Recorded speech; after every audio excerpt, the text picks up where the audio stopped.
It began with a scoff and ended with a moment that brought even the hardest Marine to his knees. Stay with this story, because the instant he mocked the divine, something ancient stirred. Chen Wei had never been the praying type. Raised in a gritty corner of Shanghai, where crumbling alleyways outnumbered moments of peace, Wei learned early that survival wasn't handed down from the heavens. It was fought for with quick wits and tougher skin. By 12, he could dodge trouble in the crowded markets. By 15, he stopped believing in anything beyond what his eyes could see. The gods, spirits, or ancestors his neighbors revered were just stories to him, crutches for those who couldn't stand alone. His mother, a street vendor who rose before dawn to sell dumplings, came home with aching hands and a weary silence, sipping rice wine to quiet her thoughts. They never visited temples. The only trace of faith in their home was a faded statue of Guanyin, the goddess of compassion, tucked in a corner, dusted over with years of neglect. When Wei asked about it once, his mother shrugged. "Your grandmother's thing," she said, and that was that. By 18, when Wei enlisted in the People's Liberation Army, he carried a heart as tough as iron and a tongue sharp with sarcasm. What others called faith, he called fantasy, tales for the fragile. Military training only honed his edge. Wei excelled in drills, marksmanship, and commanding respect through sheer presence. But when he saw recruits clutching prayer beads or whispering to ancestors before a march, he couldn't resist a jab. "Hey, Lin," he called across the training ground one day. "Ask your goddess if she's got earplugs for the next grenade toss." Laughter followed. It always did. Wei didn't believe in gods, spirits, or Guanyin, whom he called a serene porcelain doll. That quip earned him a round of drinks among his squad. The sharper his words, the louder they laughed. It became his routine. Spot the sacred, slice it with a smirk. But routines turn into habits, and habits, unchecked, become who you are. In every unit Wei served with, from the humid jungles of Yunnan to the windswept plains of Inner Mongolia, he was that guy, the one with a biting comeback about religion, the one who rolled his eyes when soldiers sought blessings from monks, the one who flicked prayer charms from lockers and said, "She won't save you. Your rifle will." Then came a mission in a small town near the Tibetan border. It was late autumn, the air crisp and thin, the kind of cold that bit at your knuckles. The town was preparing for a festival honoring Guanyin, a tradition Wei neither understood nor respected. Streets buzzed with families, children carrying incense, elders in woven shawls, young men hoisting banners with reverent hands. Chants in Tibetan and Mandarin wove through the air like smoke. Wei leaned against a wall, chewing betel nut, his rifle slung casually, chuckling with another soldier. "What's with all the fuss?" he smirked. "They act like she's going to float down the mountain and fix their debts." He didn't notice the old woman until the laughter faded. She wore a patched jacket, a string of prayer beads wrapped around her wrist like a shield. Her eyes, sharp and deep, didn't match the wrinkles on her face, they carried a weight, ancient and unyielding. She stepped closer, too close for Wei's liking, and spoke in a voice soft but firm, "You mock what you cannot grasp, young man. One day, you'll call for her. I only hope it's not too late." Wei grinned, leaning in. "When I need help, I'll radio command, not some statue with a calm smile." The woman didn't waver. She nodded, her gaze heavy with something like pity, then turned and melted into the crowd. That moment should have meant nothing, just another devout local preaching at him. But those eyes lingered in his mind, like a shadow that wouldn't fade. There was no anger in her look, only a quiet knowing, as if she saw him walking toward a storm with no shelter. Back at base, Wei spun the encounter into a joke. "Some old lady tried to spook me with a temple tale," he said. "Told me I'd need her serene doll someday." The squad laughed, but that night, in the stillness of his tent, something stirred. A chill. A presence. He shook it off, just the mountain wind, just the quiet, just his mind playing tricks. But the mountains remember, and so does Guanyin. Wei's laughter, so bold, so certain, had cracked something open. Faith doesn't need to roar. Sometimes it waits, silent, until the ground gives way. Wei's unease with belief wasn't fear, it was disdain. He saw it as weakness dressed up in ritual. In every deployment, from coastal drills in Fujian to the arid ranges of Gansu, he watched soldiers cling to their talismans like lifelines. Some whispered to ancestors before missions. Others tied red prayer threads to their gear or tapped amulets before boarding trucks. Wei never got it, never tried to. To him, faith was a flimsy rope over a cliff. Corporal Zhang Hao, a quiet man from Sichuan, had a habit of murmuring prayers to Guanyin before night patrols, his voice steady, almost melodic. Wei despised the sound of those words, like superstition scraping at his logic. "Zhang," he'd sneer, "you think those chants will stop a bullet?" Zhang never replied, just kept praying, calm and unshaken. It infuriated Wei more than a shout back would have. It was like being ignored by a ghost. Then there was the new recruit, privately June, fresh from training, all earnest eyes and rural manners. He carried a small jade statue of Guanyin in his pocket, a keepsake from his grandmother. During briefings, he'd trace its edges with his thumb, like a talisman against fear. Wei noticed and pounced. "You bringing her to the firing range, Li? If she's got your back, maybe we can ditch the body armor." Li flushed but stayed silent. The room snickered. That was Wei's strength, not rank, but dominance through mockery. His favorite target was faith itself. One night, during a blackout at the outpost, soldiers gathered around a flickering lamp, swapping stories to kill time. Someone mentioned miracles, small ones, nothing grand. A sister surviving illness. A friend walking away from a wreck that should have been fatal. Wei listened, then smirked. Funny how your gods only show up when no one's watching and the doctors are stumped. The room went quiet, then someone laughed to ease the tension. Wei leaned back, arms crossed, pleased. That was his creed, sarcasm over sanctity. Even the base's spiritual advisor, Master Huang, wasn't spared. When Huang arrived with his calm presence and worn prayer book, Wei sat in the back during talks, just to interrupt. "What's the sermon today?" he'd whisper loudly. "More about how a statue's going to save us?" Huang never took the bait, only smiled faintly, which made Wei push harder. But the mountains have their own way of answering, and Wei's sharp tongue was about to meet something sharper still. "Today's sermon is about why the gods let children suffer, right?" Master Huang didn't respond, only glanced at Wei with a quiet sorrow in his eyes. Wei grinned, thinking he'd landed a blow. But beneath the smirk, beneath the clenched jaw and crossed arms, a restlessness stirred. Every mention of miracles dragged him back to the night his mother died alone in a cramped hospital room, while a temple monk chanted sutras down the hall. He remembered praying once at 14, a desperate whisper to no one, begging for relief from the pain, and hearing only silence in return. So he built walls, reinforced them with cynicism, and coated them with jokes. To the world, Chen Wei was untouchable by reverence. To himself, he was untouched by answers. One chilly November, the base organized a volunteer trip to a village near the Tibetan border to assist with a Guanyin festival. Wei only went because he heard there'd be spicy noodles and rice wine. He arrived to see barefoot women lighting incense, children in white carrying lotus flowers, and an elderly man weeping as he knelt before a statue of Guanyin. Wei scoffed. "This is their faith? Looks like desperation wrapped in silk." His friend, Sergeant Yang Kai, nudged him. "Don't be a jerk, Wei. These people believe. Let them have it." Wei shrugged. Belief doesn't fill empty stomachs. Then, as if to punctuate his point, he accidentally knocked over an incense stick, its ember snuffing out in the dirt. A woman behind him gasped. "That was an offering," she whispered. Wei chuckled. "Guess your offering's out of luck." She didn't reply, just touched her prayer beads and turned away, her grip so tight her knuckles paled. From a distance, a familiar figure watched, the old woman from the earlier festival, her prayer beads still wrapped around her wrist. Her eyes locked onto Wei's with that same ancient certainty, as if she'd foreseen this moment. She didn't approach, didn't need to. Her silence carried more weight than any rebuke. That night, back at base, Wei lay in his bunk, the scene replaying unbidden, the woman's gasp, the incense's dying glow, the old woman's stare. He tried to sleep, but her words echoed, "One day, you'll call for her. I just hope it's not too late." He laughed into the dark, but the sound felt thin, like it couldn't fill the space. The sign started small, easy for a skeptic like Wei to dismiss. It began during a night patrol in the rugged hills near the border, where the wind howled louder than the radio. Wei led a 5-man recon unit, routine, no threats expected, just dust and monotony. The first oddity came when privately June, the recruit with the jade Guanyin statue, knelt to adjust his bootlace. As he stood, his hand brushed the dirt, uncovering a string of prayer beads, half buried but intact, the carved lotus pendant still gleaming. Wei rolled his eyes. "Mountain trash," he muttered. But Li's voice trembled. "This wasn't here before. I've walked this path twice today." The next day, their truck's battery died without cause. Then the backup radio crackled to silence.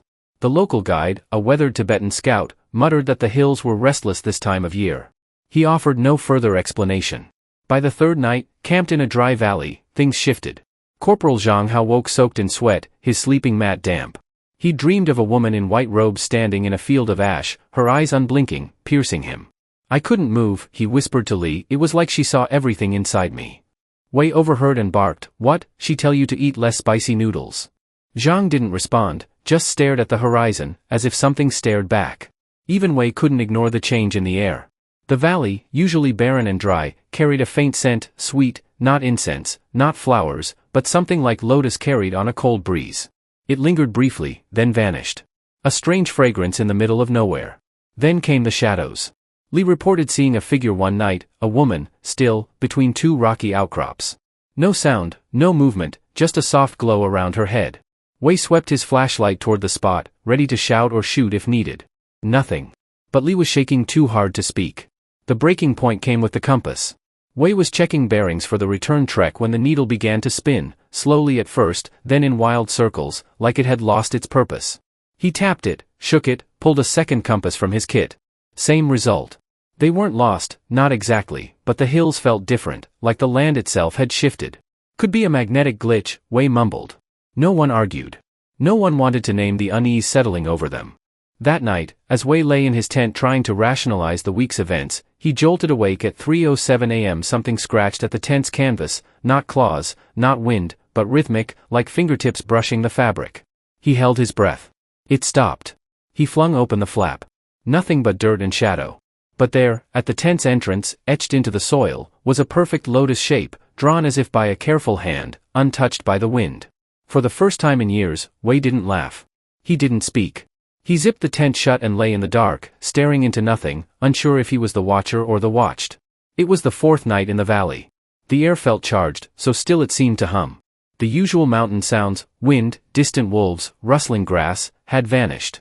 Silence pressed down, heavy, ancient, like something had slipped into the camp without a sound. At 3:03 a.m., Chen Wei sat bolt upright, eyes wide, drenched in sweat. No dream had woken him. It was a pull, like a hand on his soul. Outside, a thick fog rolled through the hills, impossible for this dry region, curling between rocks like smoke from an unseen flame. Privately stirred by the campfire, embers barely glowing. He clutched his jade statue, silent, afraid to speak. Wei grabbed his flashlight, his thumb trembling on the switch. The beam flickered, then died. Then he saw her. At first, just a silhouette on a low ridge, no taller than a jeep, standing perfectly still. No wind stirred her robes. No dust touched her. A faint light, not from the stars or moon, glowed around her, soft, golden, like dawn woven into fabric. She wore a flowing white robe, a blue mantle draped over her shoulders, adorned with faint lotus patterns. Her hands were clasped gently, her face serene yet piercing, eyes fixed on Wei. He took a step forward. His boot sank deeper into the earth than it should have. Another step. His breath caught, the air growing colder. No one else moved, as if time itself had paused, the valley holding its breath. When Wei reached the ridge, he stopped. 10 feet away, she stood, her presence vast yet quiet, not threatening, not judging, but carrying a sorrow deeper than words, older than the mountains. Wei's sarcasm, his walls, his logic, they crumbled under her gaze. For the first time, he felt small, not in shame, but in awe. He didn't speak, didn't need to. The silence between them said everything. The next morning, the fog was gone, the compasses steady, the air ordinary. Wei said nothing about the night, but his squad noticed a change. He didn't mock Zhang's prayers or Li's statue. When they returned to base, he volunteered for the next festival, helping carry lanterns without a word of scorn. The old woman from the village saw him and smiled, her prayer beads still wrapped around her wrist. She didn't speak, but her eyes said she'd known this moment would come. Wei never became a man of temples or chants, but he carried a quiet respect, a crack in his armor that let something new take root. Because faith doesn't always shout. Sometimes it waits, patient, until a heart is ready to listen. Wei's hand twitched toward his sidearm, not from threat but instinct. Yet as he reached, his arm wouldn't move, not paralyzed, just heavy, as if held by an unseen force. Her eyes pinned him, not like a captive, but like a lost child found. Every taunt he'd ever thrown, every jab at Guanyin, every sneered joke, every dismissal, flooded back, a torrent of ash in his mind. He saw the incense he'd knocked over, the old woman's warning, the laughter, the scorn, and somehow, she saw it too. But she didn't judge. She didn't move. She stood, serene, watching him unravel. Then Wei stumbled. Not from fear, not from awe, but from a weight too vast to name. His boot caught a jagged stone, and he fell hard, shoulder slamming into the dirt, head grazing a sharp rock. Darkness swallowed him. When he woke, dawn painted the sky. Zhang Hao was shaking him. "Wei, you okay?" Wei blinked, throat dry, heart pounding. "I saw," he started, then stopped. Zhang leaned closer. "Saw what?" Wei's voice broke. "Her." For the first time since the mission began, no one laughed. No one spoke. They all felt it. Near Wei's hand, in the dirt, lay a single lotus flower, pale and perfect, untouched by dust or wind. It didn't belong in this barren valley. It wasn't in anyone's gear. No one could explain it. That morning, Wei was silent. He didn't bark orders. He didn't mock. He sat by the dying fire, the lotus in his hand, staring at the horizon, wondering if she was still there. Deep down, he knew she was. By mid-morning, the unit began their descent from the hills, quiet, uneasy, carrying more than their rifles. No one spoke of the night before or the lotus by Wei's side, but every man glanced over his shoulder more than usual. The wind felt softer, almost reverent, as if the mountains themselves had witnessed something sacred. Wei walked at the rear, fingers brushing the pocket where he'd tucked the flower. He hadn't told anyone it hadn't wilted, not even after hours in the heat. At the steepest part of the trail, where loose gravel met sharp cliffs, the group slowed. One wrong step could send a man sliding 40 feet into rocks and thorns. They moved with care until Wei's boot snagged on a root. It happened fast, a shout, a slip, then the world tilted. Wei went over the edge. Zhang lunged, missing him by inches. Wei's body tumbled, slamming into the jagged slope. His arm struck a ledge, his leg twisted at an impossible angle, bone snapping. A soldier gasped. Then silence. When the team reached him 20 minutes later, Wei lay still in a shallow gully, dust coating his uniform. His right leg was mangled, bone protruding, blood soaking the fabric. His eyes were open, dazed, breath shallow. "Don't move," Li Jun whispered, kneeling beside him. Wei didn't try. Pain overwhelmed him, yet he wasn't screaming. Instead, tears streaked his face, not from agony, but something deeper, something vast. As Zhang radioed for medevac, Li took Wei's hand. "You'll be okay," he said softly. Wei didn't reply. Only one word escaped his lips, her.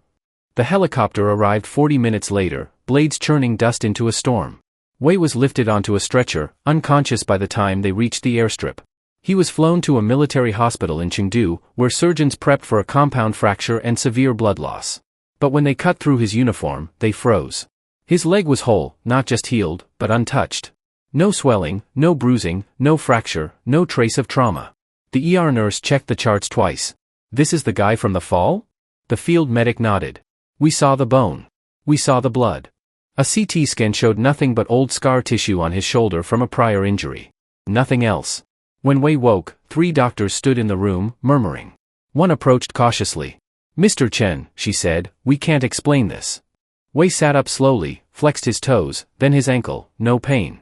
The lotus, still in his pocket, hadn't faded. From the doorway, Zhang watched, face pale. "Wei," he said quietly, "what happened out there?" Wei didn't answer right away. He looked at his leg, then whispered, not to Zhang, not to the doctor, but to someone beyond the room, "Thank you." No one saw the woman in white that day. No cameras caught it. No proof existed. But every man on that patrol knew what they'd felt before the fall, during the silence, and in Wei's eyes after. Not all would admit it, but they believed. Something impossible had stepped out of the mountains, and it had walked with Wei. Chen Wei returned to base 2 days later. Same boots, same uniform, same sharp jaw and squared shoulders. But something was different, quieter. The way he moved, the way he looked at his squad, the weight he carried wasn't physical anymore. It was older than pain, deeper than doubt. The others noticed. Zhang was the first to say it aloud. "He's not the same." Li nodded. "He hasn't mocked anyone since Chengdu." No one mentioned the lotus they'd seen tucked in Wei's journal or how he now touched his pocket before briefings, like checking a compass, not of steel, but of memory. The first visible change came during a weapons inspection. Wei stood behind a truck, eyes closed a moment longer than needed. When Sergeant Yang found him kneeling by a tire, he frowned. "You okay?" Wei stood, brushing dirt from his knee. "Just needed a moment," he said. That was all. But the silence around him spoke louder than words.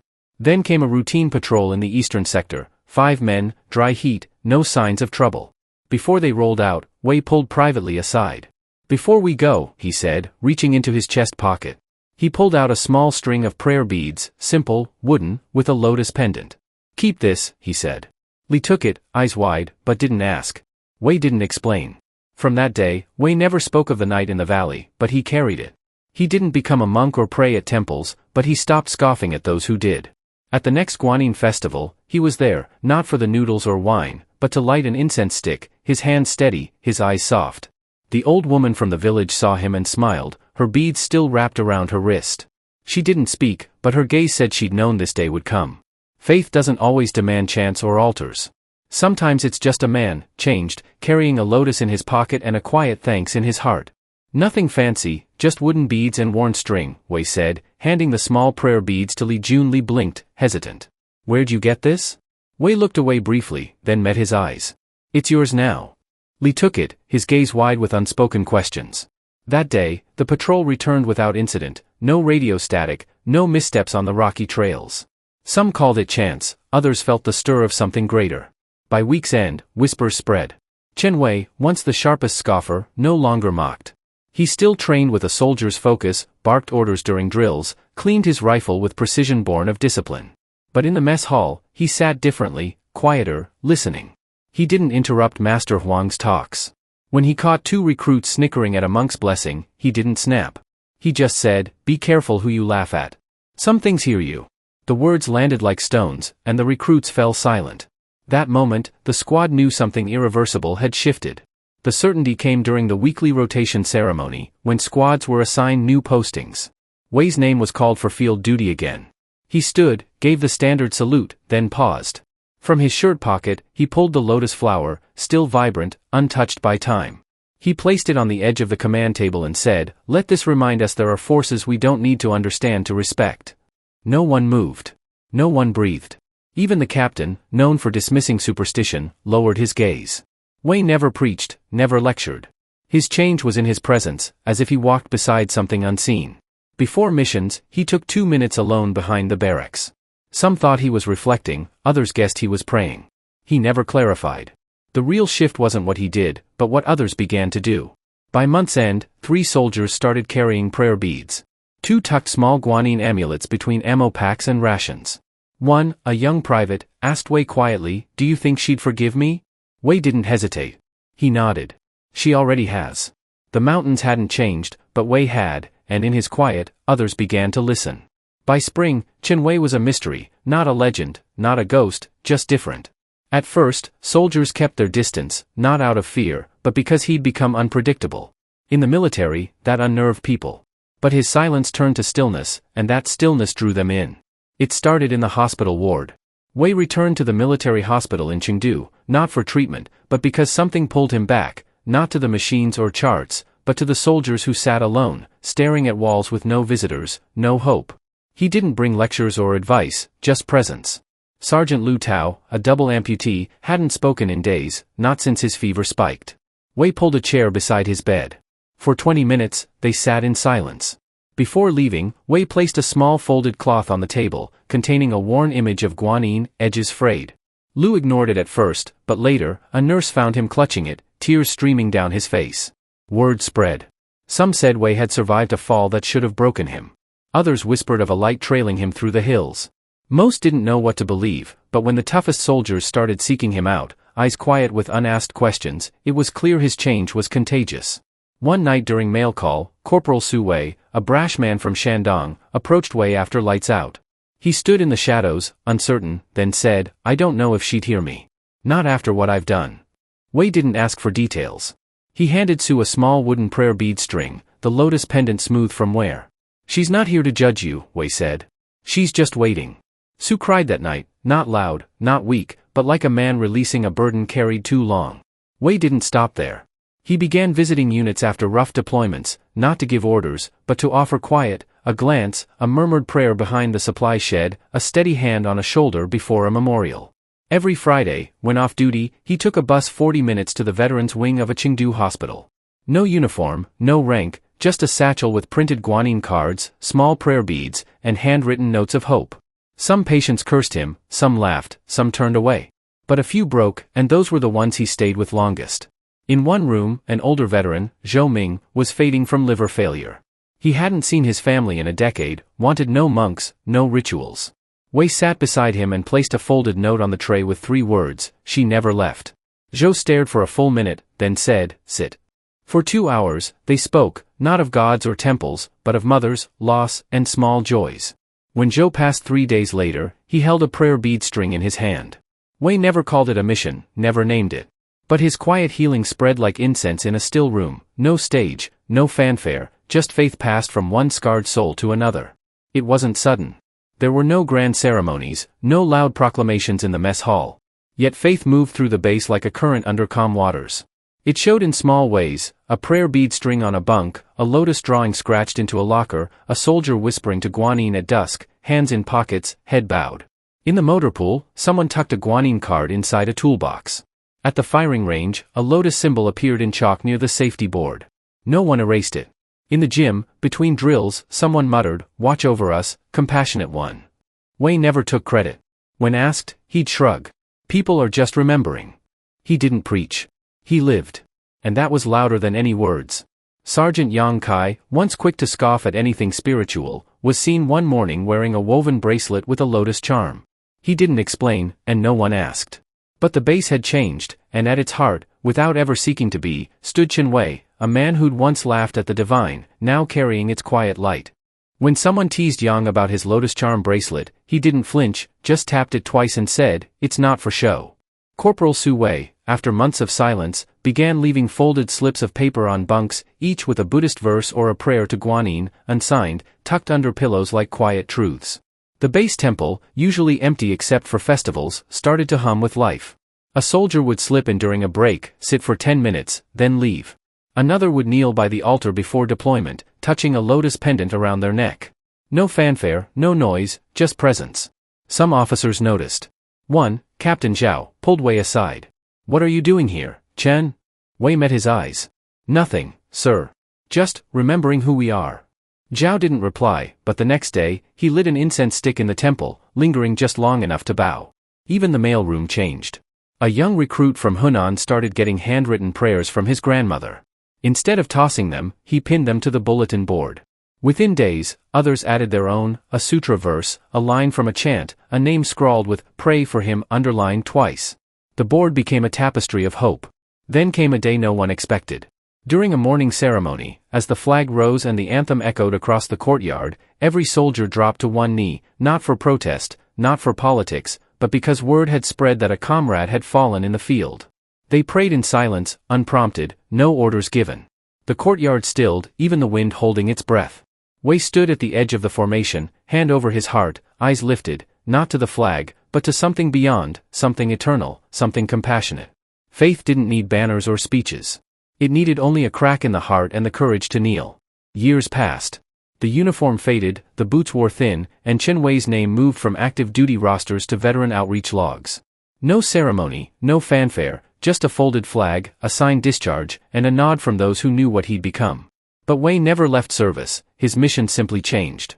He walked Chengdu streets with the same steady gait he'd had on base, carrying not weapons but prayer beads in his pocket, Guanyin cards in his satchel, and a voice that no longer commanded but offered peace.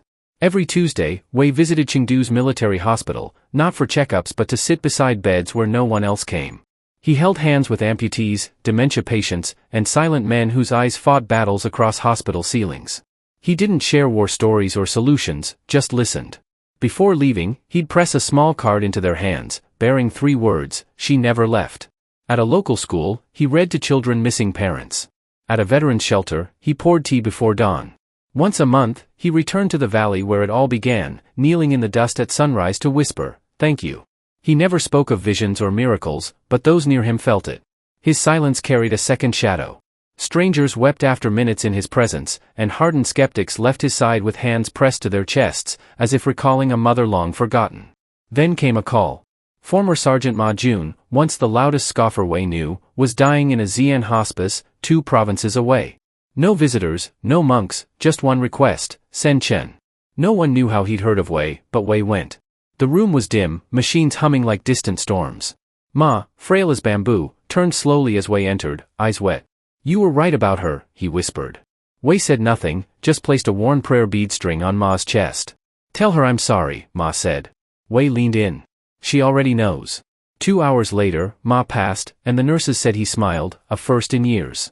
Wei never blogged about it, never wrote books, but his stories spread, from barracks to clinics, prisons to care homes.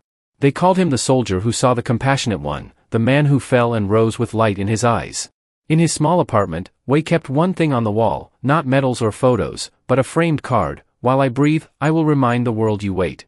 On his last birthday, Wei returned to the valley with Zhang Hao, now older, slower, but loyal. They stood as the sun broke over the hills. Wei spoke softly. "It was never about proving anything." Zhang turned. Then what was it? Wei smiled, eyes shining. Reminding people they're never too far to be forgiven.